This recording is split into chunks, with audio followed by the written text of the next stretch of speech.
I still remember the exact moment I realized my coworkers were laughing at me behind my back. It was 8:47 a.m. on a Tuesday.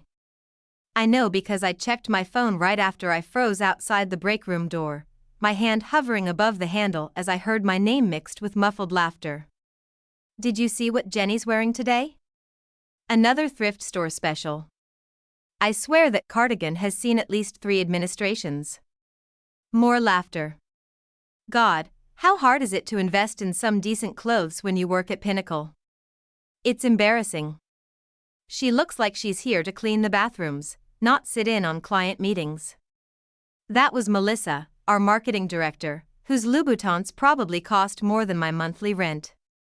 The other voice belonged to Trevor, VP of Client Relations and Melissa's perpetual yes man, quietly backed away from the door, my coffee forgotten, and retreated to my cubicle where I spent the next 10 minutes pretending to review spreadsheets while fighting back tears. The worst part? This wasn't even the first time. For 6 months, I'd been the odd one out at Pinnacle Investments, one of Boston's most prestigious financial advisory firms. The kind of place where men wore bespoke suits and women strutted around in designer everything. The kind of place where your appearance mattered almost as much as your performance, maybe more, and there I was, in my sensible $30 H&M blouse and secondhand blazer from Buffalo Exchange. What they didn't know, what nobody at Pinnacle knew, was that I was William Harrington's daughter. Yes, that William Harrington. The reclusive billionaire investor whose money had quietly kept Pinnacle afloat during the last financial crisis. The man who owned 33% of the company but never showed his face.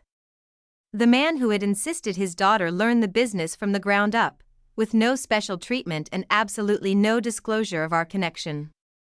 You want to understand how people really work? Dad had said. Then they can't know who you are. As I sat there, gripping my desk and trying to steady my breathing, I wondered if the experiment had gone too far. Was proving myself worth this daily humiliation, but I'm getting ahead of myself. Let me back up and tell you how I ended up at Pinnacle in the first place. My father grew up dirt poor in rural Pennsylvania. The kind of poor where dinner was sometimes just crackers and ketchup. The kind of poor where he wore the same 3 shirts all through high school. He worked his way through college on scholarships and odd jobs, then built his fortune through a combination of brilliant investment strategies and being in the right place at the right time. Despite his billions, Dad never forgot where he came from.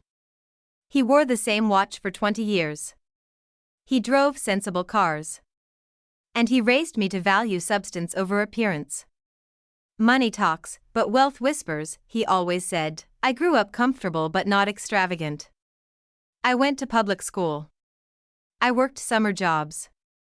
And when I graduated with my finance degree, Dad made me an offer.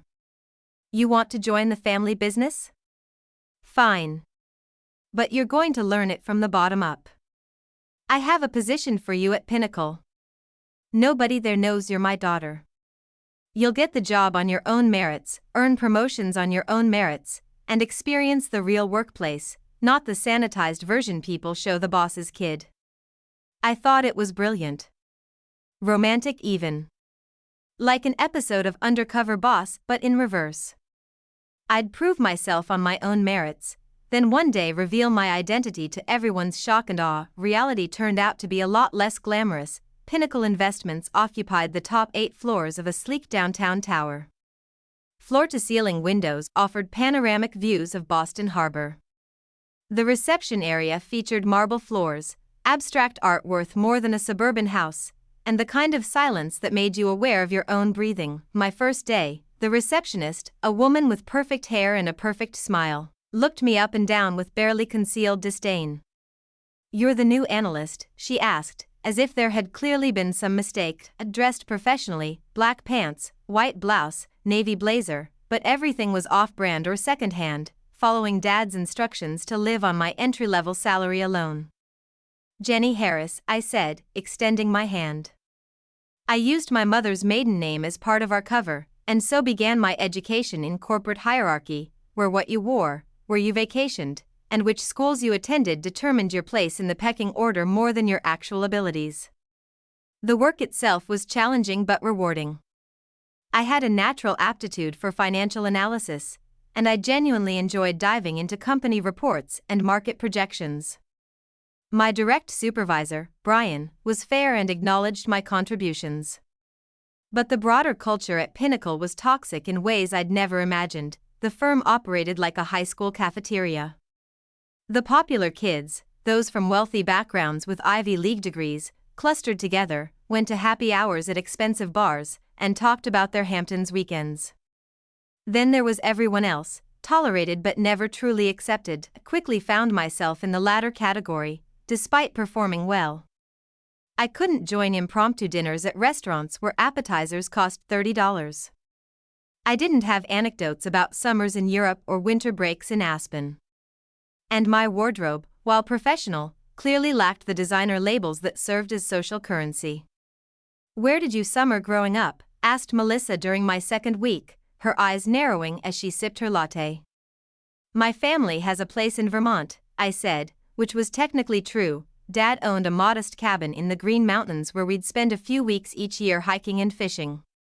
"Oh," she replied with a tight smile that didn't reach her eyes. "How rustic." By my third month, the comments had become more direct.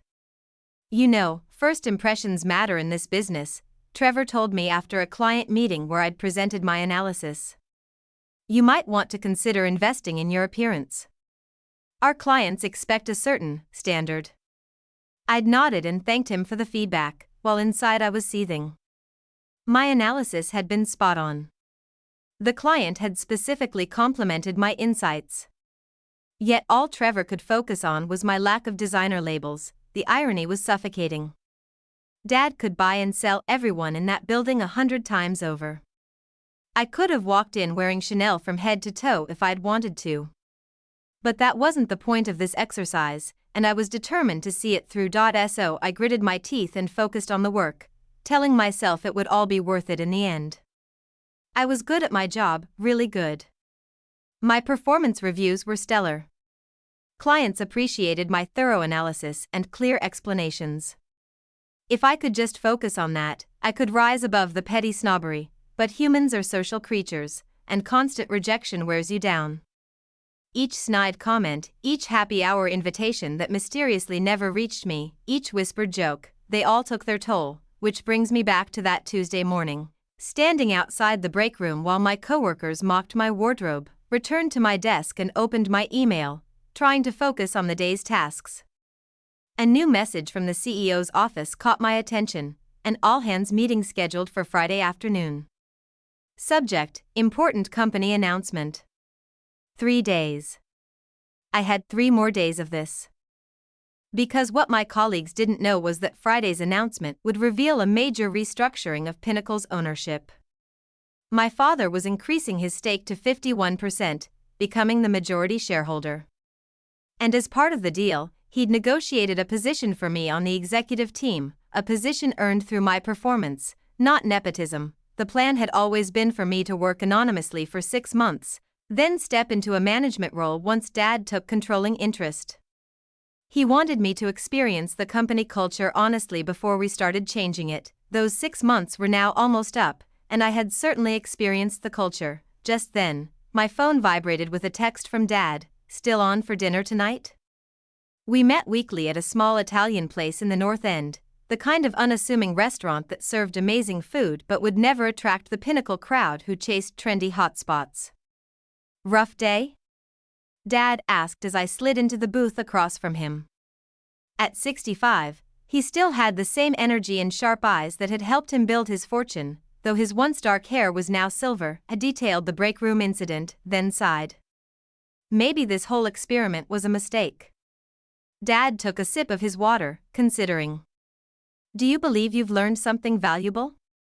I thought about it. I've learned that Pinnacle's culture is rotten at its core.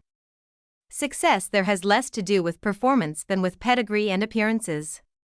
The analysis is solid, but the priorities are all wrong.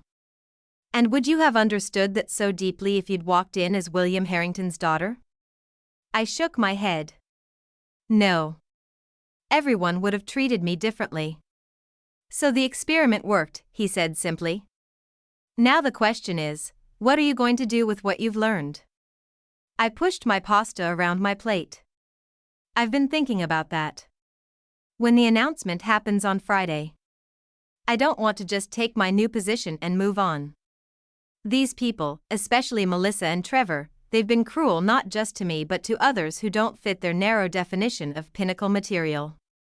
They've driven away talented analysts because they didn't wear the right clothes or vacation in the right places. Dad nodded.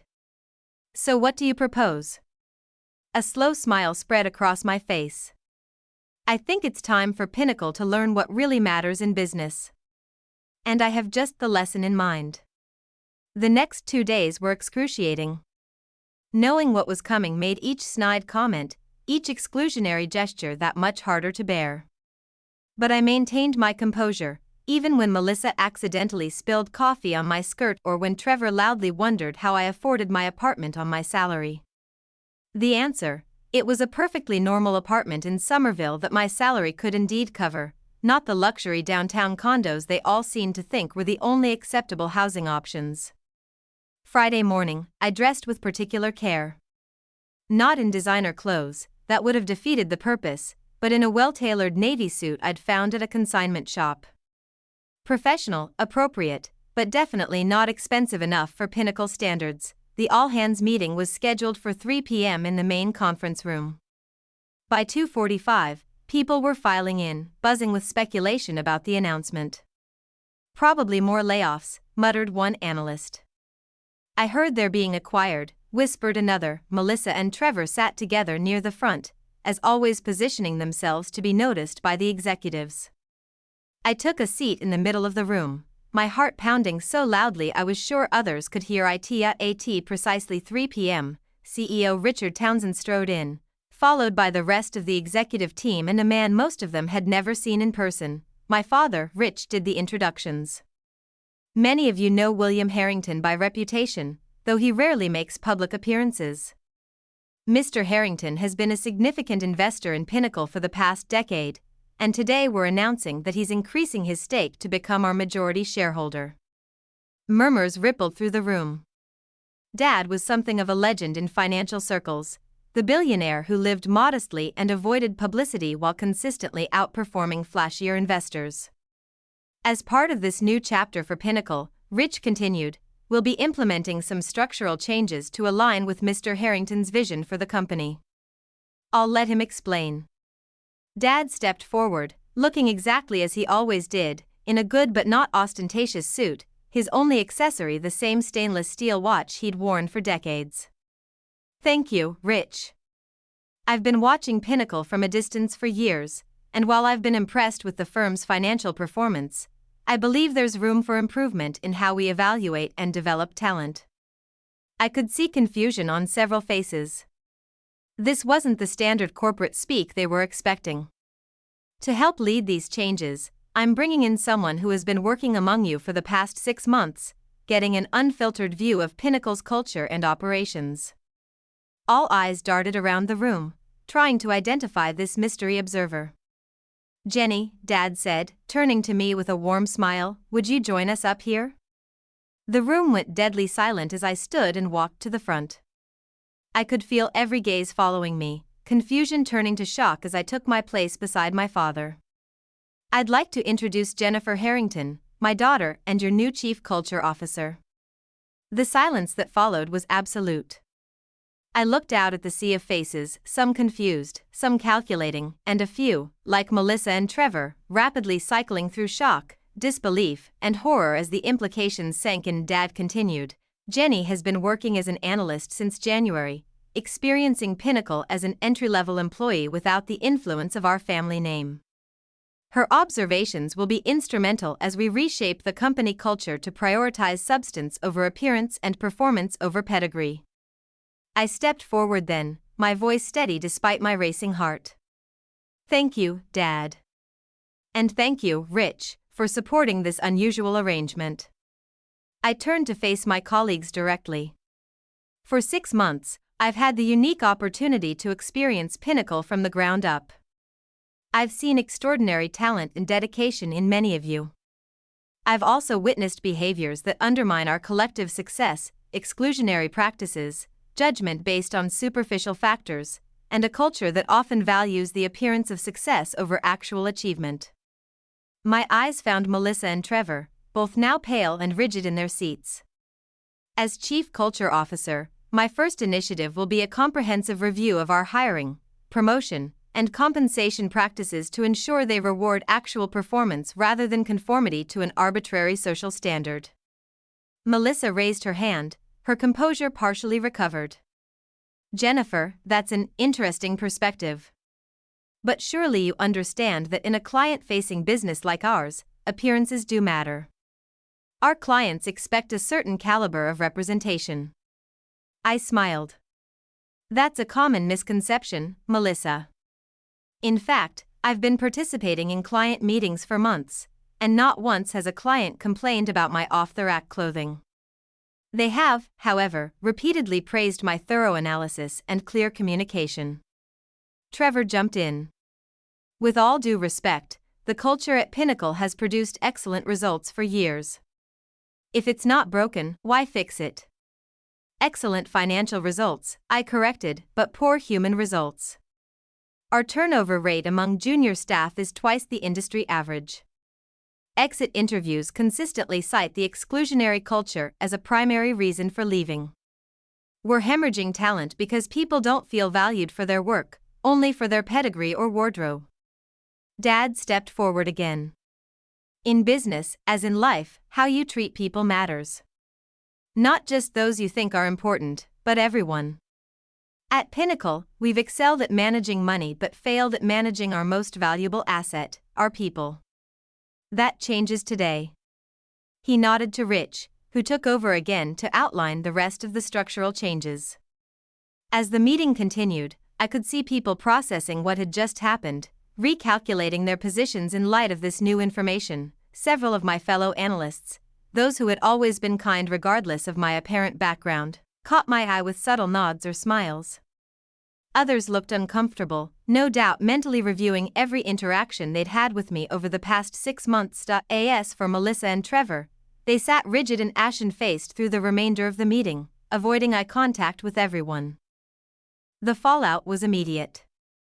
As soon as the meeting ended, my inbox flooded with congratulatory messages from colleagues who suddenly remembered our wonderful working relationship. Melissa sent a painfully obsequious email expressing how thrilled she was about my new role and how she'd always recognized my potential. I didn't respond. Instead, I went to my now former cubicle to collect my few personal items before moving to my new office. As I was packing up my desk plant, Brian, my direct supervisor who had always treated me fairly, stopped by. "So," he said with a bemused smile, "Jennifer Harrington." I returned the smile. "Just Jenny is fine, Brian. Nothing's changed there. Everything else has changed, though." He leaned against the cubicle wall. "You know, I always wondered why someone with your talent would start at entry level. Your analysis was consistently better than analysts with years more experience. Thank you for noticing that," I said sincerely. "And for judging me on my work, not my wardrobe." He nodded, then hesitated before asking, "Can I ask what happens now? To people like Melissa and Trevor?" I considered this. Everyone will have the opportunity to adapt to our new values. Those who can't or won't will find that their paths to advancement have significantly narrowed. He seemed satisfied with that answer. As he turned to leave, he paused. "For what it's worth, I think what you and your father are doing is long overdue. This place has incredible potential if we can get past the country club mentality." "That's exactly the plan," I assured him. My first week as Chief Culture Officer was a whirlwind. Dad and I worked closely with HR to begin implementing changes, starting with a revised performance review system that explicitly rewarded collaboration and mentorship alongside individual achievement. Also announced a modification to the dress code, still professional but with emphasis on neatness and appropriateness rather than brands or expense. To underscore the point, I continued wearing my consignment shop finds, now paired with the confidence of someone who no longer needed to prove anything. Melissa and Trevor adopted different strategies for survival. Melissa became painfully deferential, agreeing with everything I said and making a show of embracing the new cultural direction. Trevor attempted to rewrite history, claiming he'd always valued substance over style and had merely been testing newer employees with his comments. Neither approach was particularly convincing. The real test came 2 weeks after the announcement, when Dad scheduled a meeting with our largest client, a pension fund that accounted for nearly 20% of Pinnacle's business. As a significant shareholder himself, the pension fund manager had requested a personal meeting with Dad to discuss the changes at Pinnacle. "I want you to lead the presentation," Dad told me the day before. Me? Not Rich? Rich had always handled our top client relationships personally. Dad shook his head. "This is your vision as much as mine now. You should present it." The meeting was set for 10 a.m. in our largest conference room. I prepared meticulously, developing a detailed presentation on our new direction and the business case behind AITA AT945. As I was reviewing my notes one final time, there was a knock at my office door. It was Melissa. "Jenny," she said, using my preferred name for the first time, "I just wanted to wish you luck with the pension fund meeting. It's a big opportunity." I thanked her, waiting for the real reason for her visit.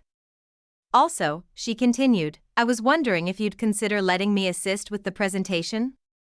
I have a great rapport with their team, and I thought my experience might be valuable." Translation: she was terrified of being sidelined from our biggest client relationship and was making a desperate play to stay involved. "Thank you for offering, Melissa," I said evenly. "But I think we have it covered. In fact, I've asked Brian to join us. His analysis on their portfolio performance has been exceptional." The flash of panic in her eyes was brief but unmistakable. Brian was her organizational equal but had never been invited to high-level client meetings before. Those had been jealously guarded by Melissa and her inner circle. "Oh," she said, recovering quickly. "Brian is a good choice." After she left, I finished my preparations and headed to the conference room, where Dad, Rich, and Brian were already waiting. The pension fund representatives arrived precisely at 10. Their CEO, Jack Morrison, along with his investment team. Jack was in his 60s, with a direct manner and a reputation for brutal honesty. He was also, I knew from Dad's briefings, deeply skeptical of flashy investment firms and what he called masters of the universe syndrome. After introductions, I began my presentation, outlining Pinnacle's new focus on substance over appearance, on developing talent rather than recruiting pedigree, and on creating a culture where performance was measured by results rather than perception. As I spoke, I could see Jack's initial skepticism giving way to interest. When I finished, he leaned forward. "Ms. Harrington, that's a compelling vision. But cultural change is notoriously difficult, especially in financial services. How will you measure success?" It was exactly the question I'd hoped for. "We've established clear metrics beyond just financial performance," I explained. "Employee retention rates. Diversity of thought and background among our team. Client satisfaction scores that focus on substance, not just relationship management. And most importantly, a demonstration that our new approach delivers superior returns by tapping into talent that traditional firms overlook." Jack nodded slowly. "You know, one of my biggest frustrations with investment firms is the gap between what they say matters and what actually drives decisions. I've sat through countless pitches from people in $5,000 suits who clearly haven't done their homework on our specific needs." He gestured toward Brian. "Your analysis of our portfolio constraints was the most thoughtful I've seen in years.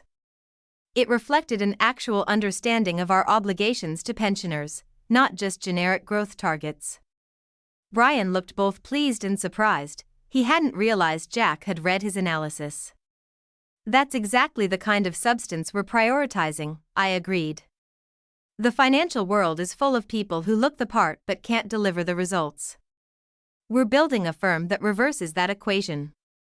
By the end of the meeting, Jack had not only committed to maintaining their relationship with Pinnacle but had indicated interest in increasing their allocation if our early results matched our vision. As we walked the pension fund team out, Jack pulled me aside.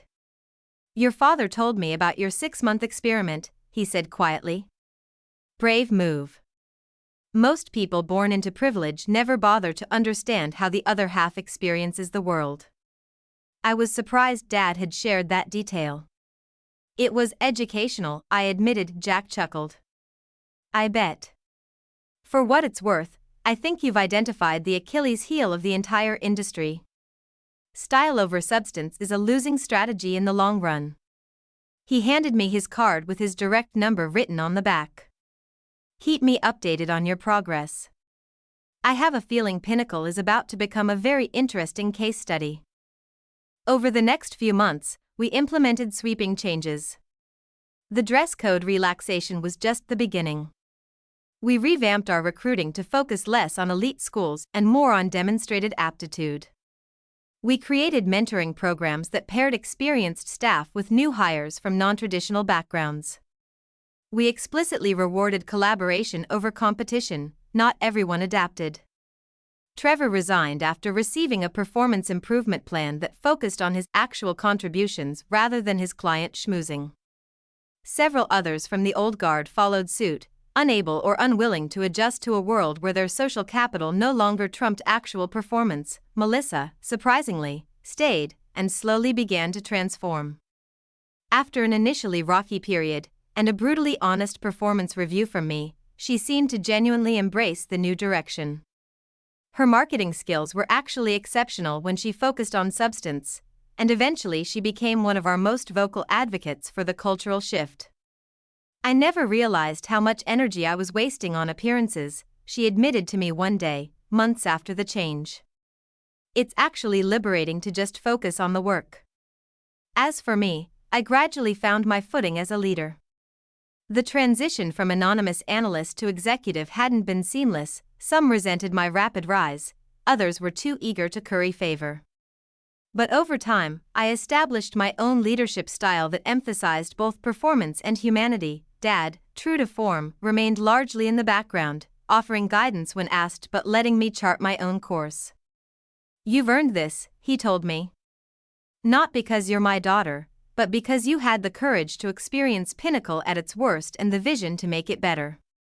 1 year after my identity reveal, we held a company-wide gathering to share the results of our experiment. The numbers told a compelling story. Employee turnover had dropped by 40%. Our talent pool had dramatically diversified. And most tellingly, our investment performance had improved significantly, outperforming our peer group by several percentage points. It turns out, I told the assembled team, that when you hire and promote based on actual ability rather than cultural fit, you get better results. When people feel valued for their contributions rather than their connections, they do their best work. And when we focus on substance over style, everybody wins: our people, our clients, and our shareholders. I looked out at the faces before me, some who had been there from the beginning of my journey, others who had joined because of the changes we'd made, and felt a profound sense of satisfaction. 1 year ago, many of you were shocked to learn who I really was. But the truth is, I was exactly who I appeared to be, someone who valued performance over pedigree and substance over style. The only difference was that I had the opportunity to change the system rather than just survive within it. After the presentation, as people mingled and celebrated our success, Brian approached me with a grin. You know what I was just thinking about? That cardigan you used to wear, the one Melissa said had seen 3 administrations. I laughed. What about it? I'm pretty sure I saw her wearing something similar last week. I glanced across the room to where Melissa was deep in conversation with one of our newer analysts, gesturing enthusiastically about something. She did indeed seem more relaxed, less artifice and more authenticity in both her demeanor and, yes, her more practical wardrobe choices. People can change, I said. Sometimes they just need permission to be real. Or a reality check from the boss's daughter in disguise, Brian quipped. That too, I admitted with a smile. The story of Pinnacle's transformation eventually made its way through the financial industry. Several articles were written about our radical experiment in meritocracy. A few competitors even attempted to replicate parts of our approach, with varying degrees of sincerity and success, Dad and I still meet weekly at that same unassuming Italian restaurant in the North End. The owner knows us now, always saving our favorite corner booth. "So," Dad asked during a recent dinner, twirling pasta around his fork, "was it worth it? All those months of being judged and dismissed?" I considered the question carefully. The experience had been painful at times, isolating. There were days I'd gone home and cried from the constant subtle rejections and not-so-subtle snubs, but it had also given me something invaluable, perspective that no business school could teach and no amount of privilege could provide. "Yes," I finally answered. Because now when I look at how we evaluate people, I always remember what it felt like to be on the receiving end of those judgments. It keeps me honest. Dad nodded, satisfied. "That's the thing about clothes," he mused. "They can tell you something about a person's bank account or their social aspirations. But they tell you nothing about their character or their capabilities." He raised his water glass in a toast to seeing people for who they really are, not what they're wearing. I clinked my glass against his. "And to the ones who saw me, even before they knew who I was. Because in the end, that's what matters most, not the labels we wear, but the substance beneath them. Not the masks we present to the world, but the authentic selves we dare to reveal. And not the judgment we pass on appearances, but the respect we give to truth." If you've ever been judged unfairly, overlooked despite your talents, or felt like an outsider in your own workplace, I'd love to hear your story in the comments. How did you handle it? And what changes do you think companies need to make to create truly meritocratic cultures? Don't forget to subscribe to the channel for more true stories of personal and professional transformation. Sometimes the most powerful changes come from the most unexpected places, like a thrift store special cardigan that's seen 3 administrations. This is Jenny Harrington, signing off, and remember, your worth isn't determined by what you wear, but by what you contribute.